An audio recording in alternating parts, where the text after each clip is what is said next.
또 여자 집사님이 거의 비슷한 시기에 암 선고를 받았습니다. 정 집사님은 말기 암이 되기 이전에 초기에 발견이 되어서 치료만 잘 받으면 완치될 확률이 아주 높았습니다. 아주 희망적이었습니다.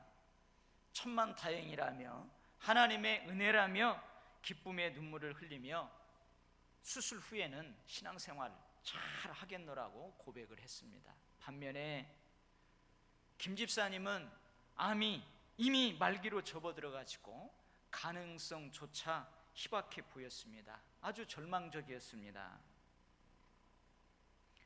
그런데 수술 후에 두 집사님과 그의 가족들의 행동은 전혀 달랐습니다.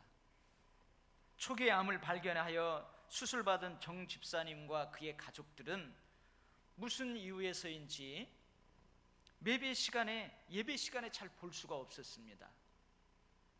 기도의 자리에서도 잘 볼 수가 없었습니다. 세상적인 기준으로 세상 흐름 따라 사는 것 같아서 왠지 수술 이전보다 신앙생활이 퇴보하는 것 같아서 참 안타까웠습니다.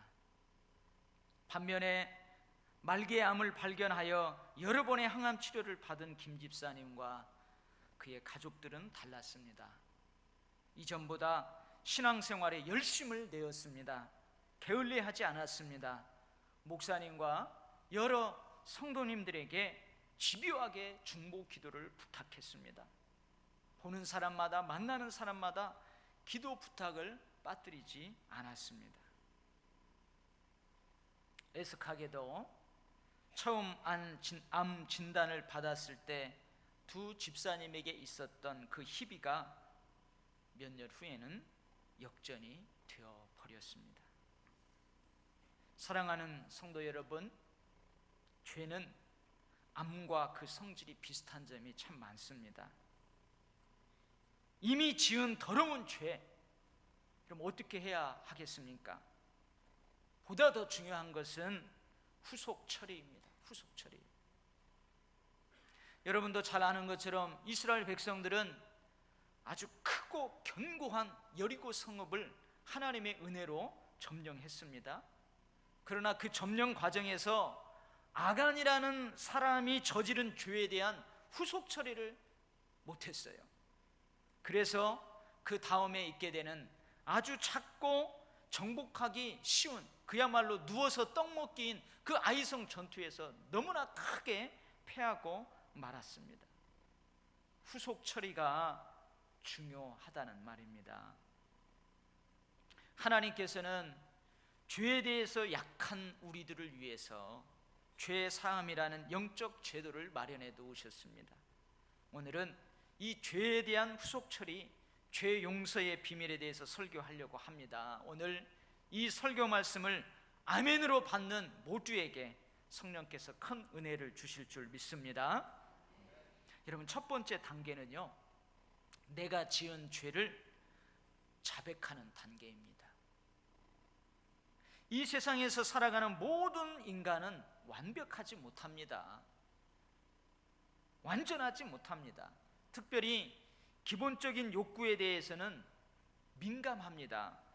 의식주, 즉 의식주, 이러한 생리적인 욕구, 그 다음에 내가 좀 보호받고 안전해야 되는 그런 안전에 대한 욕구, 사랑받고 싶은 욕구, 존경받고 싶은 욕구, 나의 꿈을 실현할 수 있는 자기 실현의 욕구, 이러한 기본적인 욕구에 모든 사람들이 민감한 것은 여러분 본능입니다. 본능. 그러다 보니 이것이 약짐이 되어 너무나 쉽게 죄에 빠질 수 있습니다. 이 땅에 이러한 본능적인 욕구를 가지고 살아가는 사람들 중에 나는 죄가 없습니다, 나는 죄인이 아닙니다, 나는 죄를 짓고 살아가지 않습니다, 자신 있게 말할 수 있는 사람은 아무도 없습니다. 그렇게 말하는 사람이 있다면 오늘 본문이 기록하고 있는 것처럼 그 사람은 자신을 속이는 사람입니다.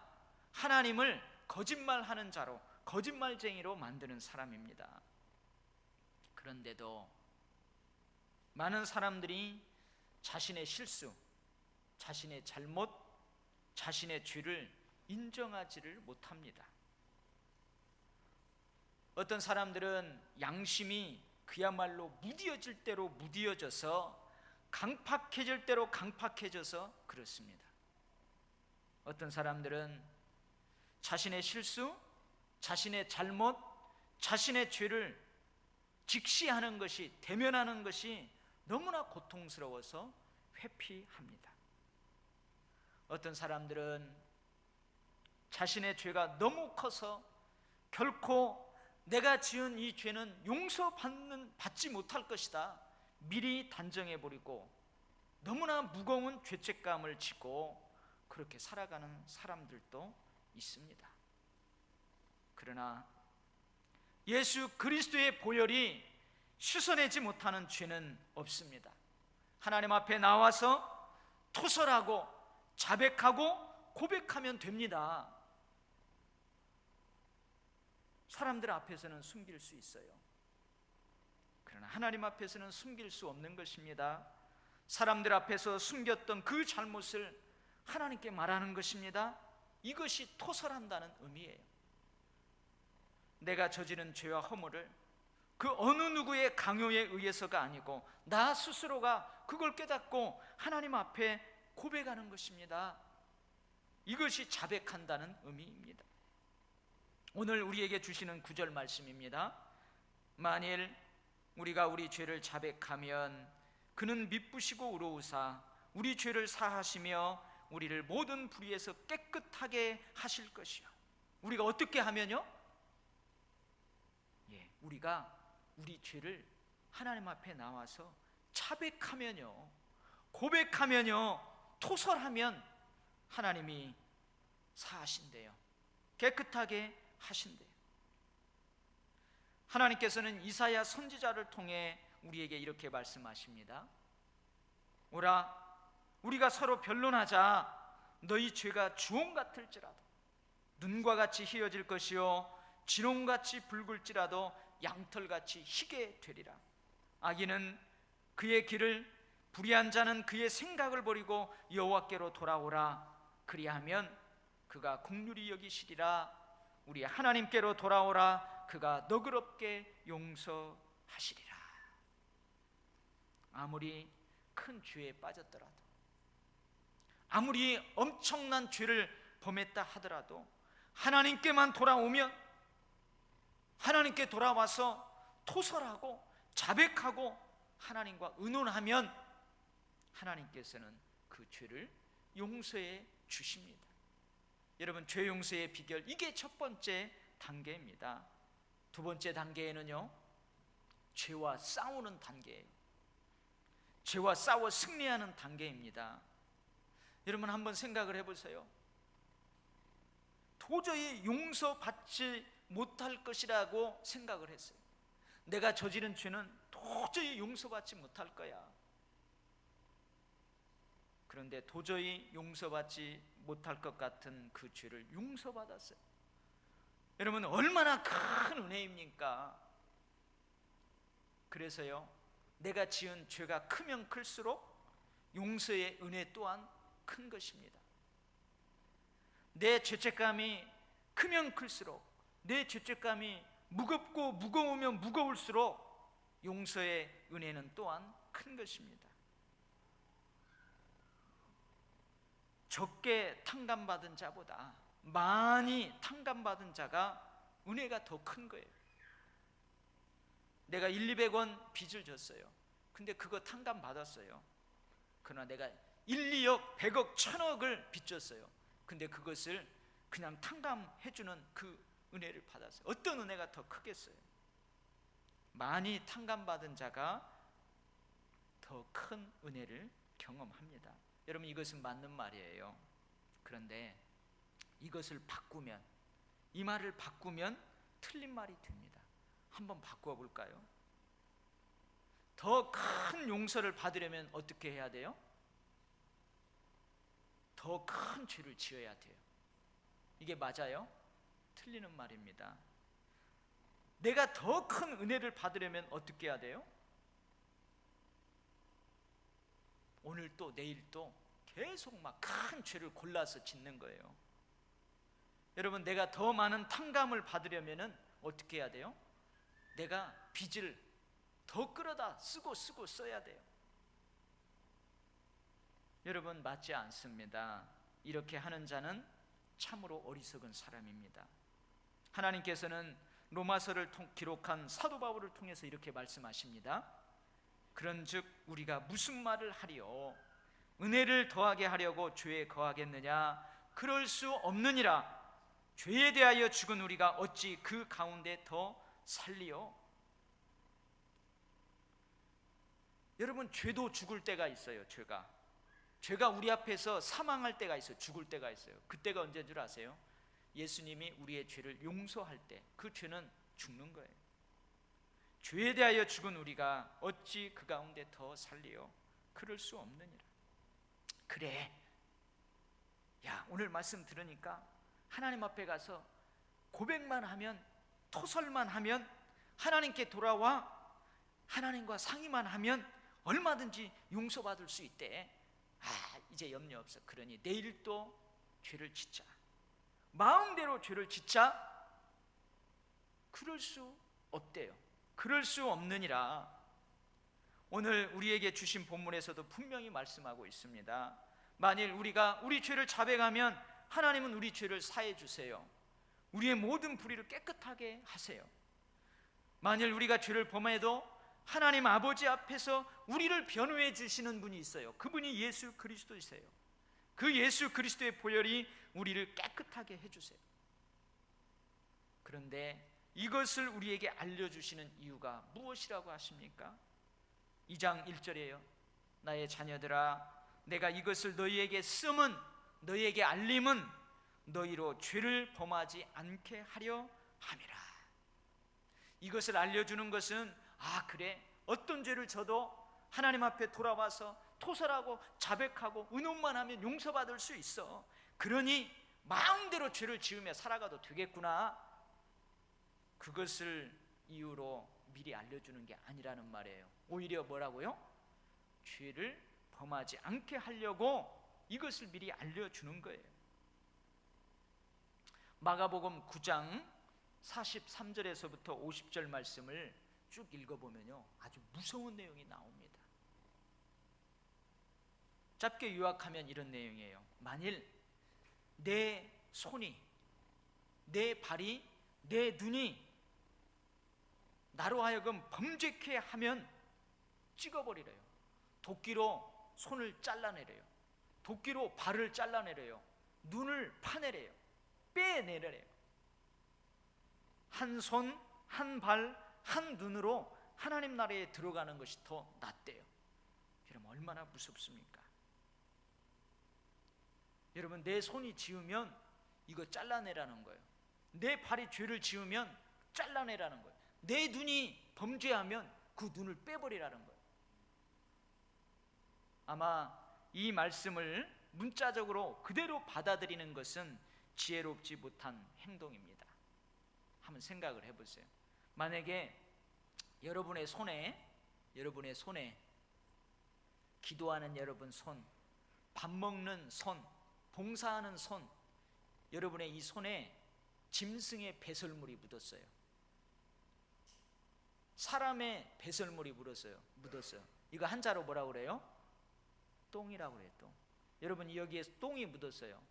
그러면 똥이 묻었으니까 아이고 더러워 하고 이 팔을 싹둑 잘라낼 사람 있어요? 없어요. 그건 지혜롭지 못한 행동이에요. 그럼 어떻게 하면 됩니까? 비누로 여러 번 씻으면 돼요. 그러면 깨끗하게 됩니다. 여러분, 분명 죄와 관련해서 이렇게 강하게 말씀하시는 주님의 기쁜 뜻이 이 말씀에 숨겨져 있을 것입니다. 우리가 그것을 알아야 됩니다. 그래서 제가 설명을 해볼게요. 한번 예수 믿는 우리의 이런 모습을 한번 머릿속에 그려보시기 바랍니다. 여러분이 여기 서 있어요. 근데 여러분의 오른손은 마귀가 잡고 있어요. 달콤한 미끼를 사용해서 죄를 짓게 하는 마귀가 내 오른손을 잡고 있어요. 내 오른발을 잡고 있어요. 내 오른 눈을 잡고 있어요. 그리고 왼손은 예수님이 잡고 있어요. 왼발은 예수님이 잡고 있어요. 딱 잡고 있는 거예요.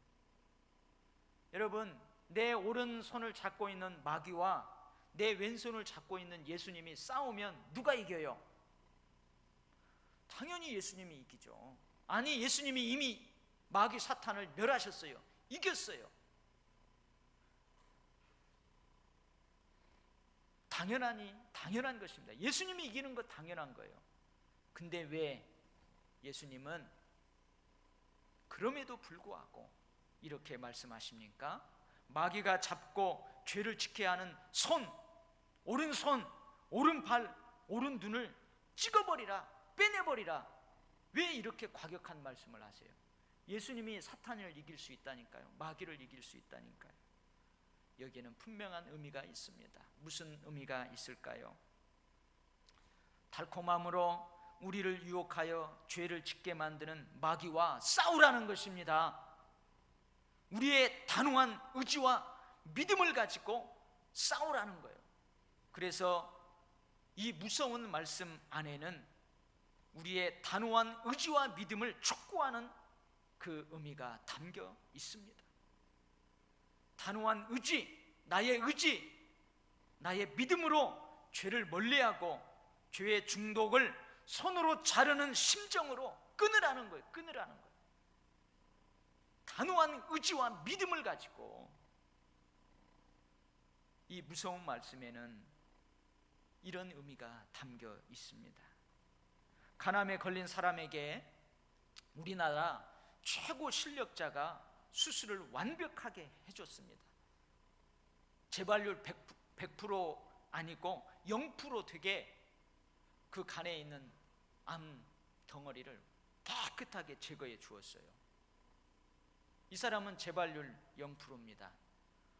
그럼에도 불구하고 본인이 다시금 매일 술 먹고 매일 담배 피우시고 술, 담배 끊지 못하면 아무 소용이 없습니다. 이 환자에게는 수술 못지않게 중요한 것이 있어요. 그게 뭐예요? 그 환자의 단호한 의지로, 결단으로 술, 담배를 끊는 거예요. 내가 다시는 술 안 먹겠다, 내가 다시는 담배 안 피겠다, 의지를 들여서 결단하는 거예요. 그래야 이 사람 살 수 있는 거예요. 내 의지와 믿음을 예수님께 두든지 마귀에 두든지 자기 의지에 달려 있다는 거예요. 내 의지와 믿음을 예수님께 두지 못하고 마귀에 둔다면 그 사람은 결코 죄와 죄된 습관을 버릴 수 없습니다. 죄와 싸워 승리할 수 없습니다. 한 가지 더 생각을 해볼까요? 우리 몸에는 비만이라는 녀석과 날씬이라는 녀석이 살고 있다고 한번 생각해 보세요. 우리 몸에 비만이라는 녀석하고 날씬이라는 녀석이 살고 있어요. 근데 이 비만이 좋아하는 것들이 있어요. 비만은 뭘 좋아하냐면은 폭식을 좋아합니다. 허겁지겁 배 터지게 먹는 걸 좋아해요. 육식을 좋아해요. 게으름을 좋아해요. 편한 것 좋아해요. 운동 안 하는 것 좋아해요. 인스턴트 식품 좋아해요. 근데 날씬이란 녀석도 좋아하는 것이 있어요. 에어컨 좀 약하게 해주세요. 날씬이라는 녀석도 좋아하는 거 있어요. 뭘 좋아하느냐? 에어로빅과 같은 운동을 좋아합니다. 밥을 적당하게 소식하는 거 좋아합니다. 고기보다도 채식 좋아해요.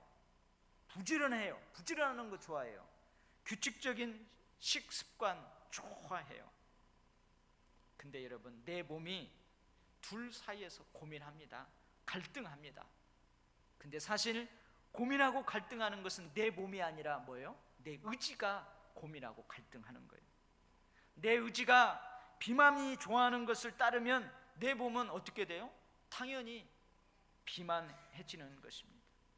내 의지가 힘들지만 날씬이 좋아하는 것을 따르면 내 몸은 날씬해지는 거예요. 역삼각형.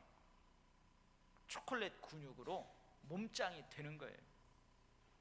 죄의 습관이나 중독적인 죄악 역시도 마찬가지입니다. 내가 예수님을 믿고 예수님께서 나의 손을 잡고 계실지라도 내 의지를 들여 죄된 오른손, 죄된 오른발, 오른눈을 잘라내지 않으면 마귀 사탄은 결코 나를 포기하지 않습니다.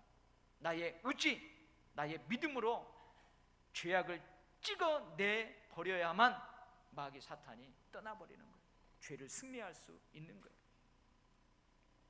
그 다음에는 이 죄와 싸워 승리하기 위해서는 승리할 수 있는 영적 습관이 있어야 합니다. 영적 습관이 필요합니다.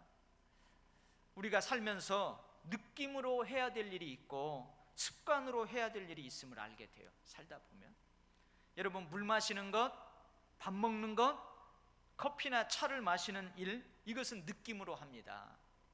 갈증을 느끼면 물을 마세요. 배고픔을 느끼면 밥을 먹어요. 우리 땡긴다고 그러잖아요. 차, 커피가 땡기면 그 커피 마시는 일을 합니다. 그러나 여러분, 청소, 빨래, 설거지, 이 양치질 하는 거, 이것은 느낌으로 하는 것이 아닙니다. 대부분 뭘로 해요? 습관으로 해야 됩니다. 청소하는 것 여러분 싫어요. 짜증나요. 힘들어요. 저도 월요일만 되면 청소하래요. 그래서 월요일날 제가 진공 청소기로 쫙 다 깨끗이 청소해요. 근데 그렇게 끝내지 말래요. 물수건 빨아가지고 무릎 딱 꿇고 방 안 구석구석 다 닦으래요. 월요일날 제 쉬는 날인데 짜증나요. 하기 싫어요. 힘들어요. 그래서 여러분, 청소는 느낌으로 하는 것이 아니에요. 느낌으로 하는 게 아니에요. 뭘로 한다고요? 느낌으로 하는 것은 느낄 때만 하면 무리가 없어요. 그러나 습관으로 하는 일은 내 몸에 체질화시키지 않으면 언제나 고민과 갈등, 게으름이 엄습하여 하기가 어려워져요. 월요일만 되면 나는 청소해야 돼. 무릎 꿇고 물걸레로 다 닦아야 돼. 이게 습관화돼야 돼요. 체질화돼야 된다는 거예요. 여러분, 자녀들에게 양치질을 가르치잖아요. 세면하는 것을 가르치잖아요. 그걸 생각해 보세요. 여러분, 양치질 세면 내 몸에 체질하도록 가르치는 거예요. 처음 가르칠 때 얼마나 힘이 듭니까? 여러분, 아이들에게 너 일어나자마자 양치해야 돼. 잠들 때에 양치질하고 자야 돼. 아침에 일어나면은 윗니 아랫니 다 닦은 다음에 목 닦고 얼굴 다 닦아야 돼. 잠들기 전에 그래야 돼. 안 해요. 처음에는 두들겨 패면서까지라도 그 하게 만들어요. 근데 나중에 그 아이가 체질화 됩니다. 습관화 됩니다. 그러면은 그 힘든 기간을 지나서 체질화 습관화가 되면 이제 양치질, 세면하는 일이 자연스럽게 되는 거예요. 많은 신앙인들이 이구동성으로 하는 말이 있어요. 이구동성으로 하는 말이 있어요. 그게 뭐냐? 교회에서 예배하고 기도하고 말씀을 들을 때는 죄가 씻겨지고 모든 유혹을 이길 것 같대요. 이길 것 같대요.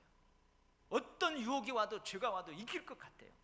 근데 세상에 나가거나 집에만 가면 도대체 이길 수가 없다는 거예요. 이렇게 하소연을 하는 성도들이 많아요. 왜 그렇습니까?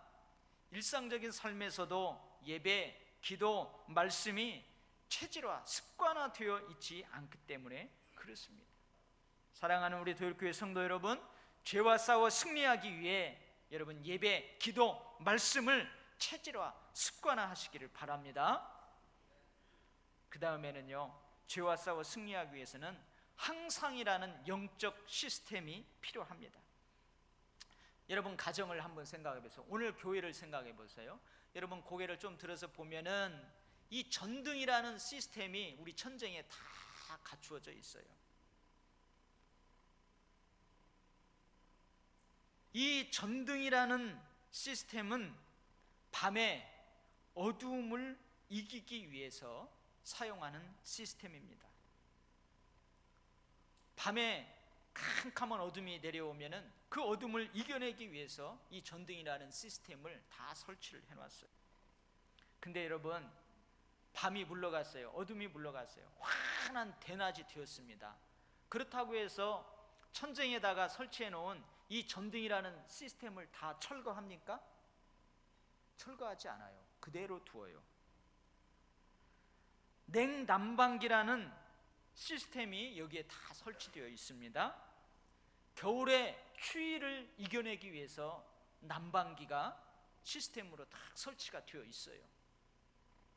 여름에 더위를 이기기 위해서 에어컨 시스템이 다 설치가 되어 있어요. 근데 추운 겨울이 지났어요. 추위가 물러갔어요. 그렇다고 해서 이 난방기의 시스템을 다 철거합니까? 철거하지 않아요. 여름이 지났어요. 무더위가 다 물러갔어요.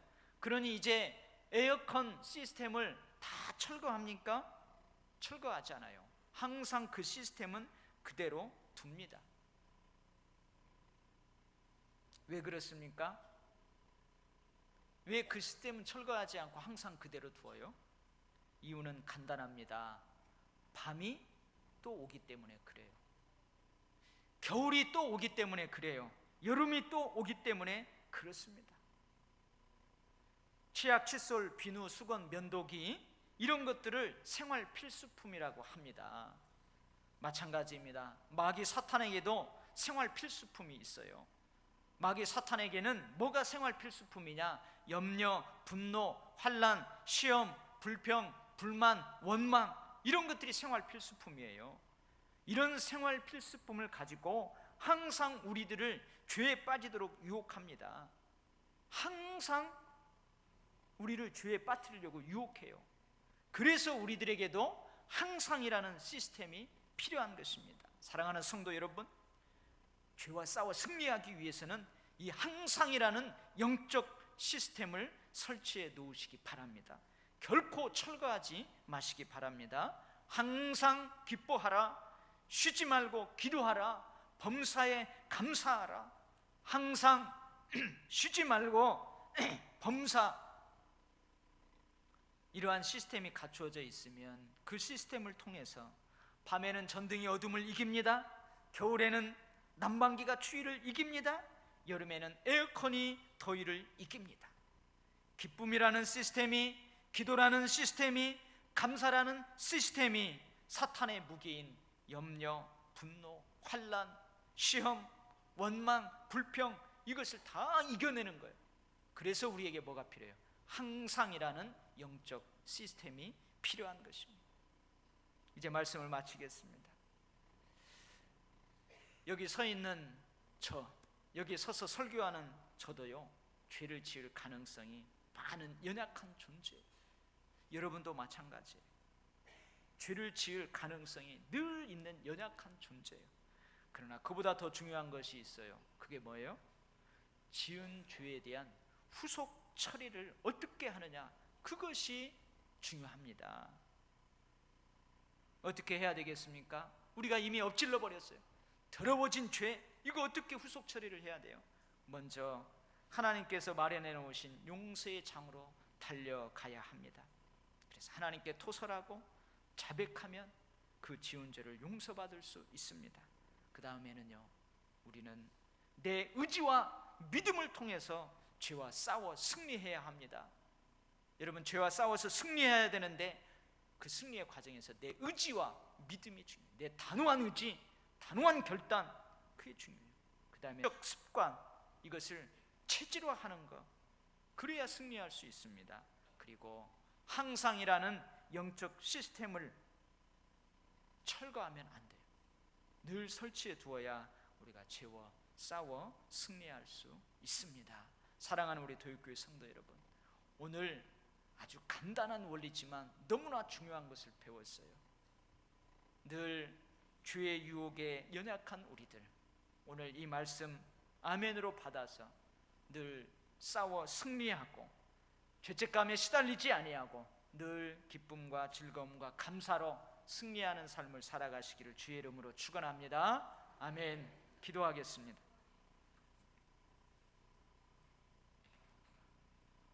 하나님 아버지,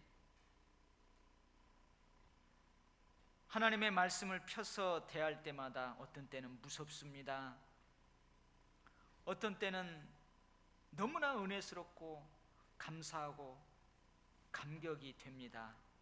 오늘 말씀은 한편으로는 강한 결단을 요구하면서도 한편으로는 속 시원하게 우리를 위로하십니다. 우리를 격려하십니다.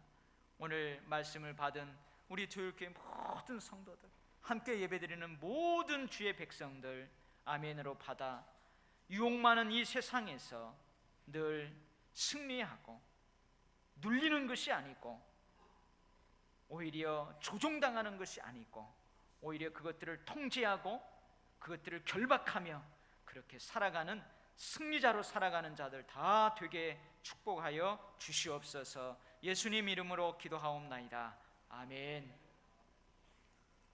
우리